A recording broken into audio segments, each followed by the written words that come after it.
Ce résident de Cole Harbour est entraîneur de taekwondo à temps plein.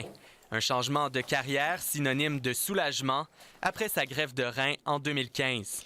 Parce que l'attente a été longue, il s'est écoulé environ 3 ans de traitement de dialyse, 3 fois par semaine, avant de recevoir l'appel fatidique. Ça vient un bout de temps que tu penses comme, OK, j'attends pour l'appel puis ça vient pas. Là. Ça fait après un bout de temps, tu perds pas espoir, mais ça commence à être long puis tu commences à penser, OK, est-ce que ça va arriver un jour ou non? Là?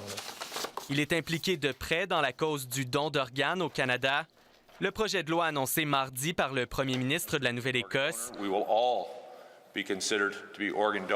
qui suggère de présumer du consentement de tous les citoyens en matière de don d'organes, est une excellente nouvelle pour lui.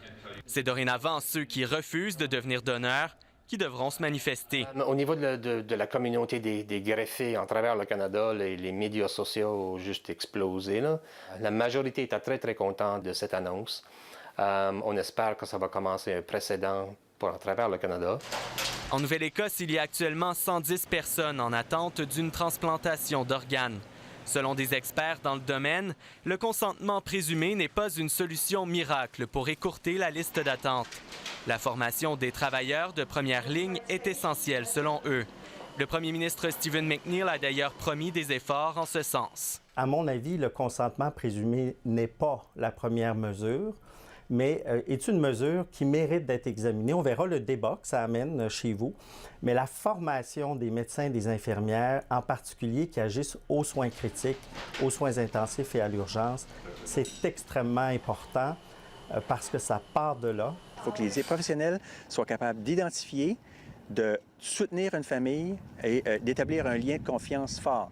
Vous êtes d'accord pour donner les organes de votre fille, de votre fils, de votre mari, à condition qu'il soit décédé. Si vous êtes convaincu qu'il n'est pas décédé, consentement présumé ou pas, vous allez dire non. En effet, les familles continueront d'obtenir le dernier mot. Le moment venu, elles seront encore consultées au sujet du souhait de leurs proches. Ici Olivier Lefebvre, Radio-Canada, Halifax.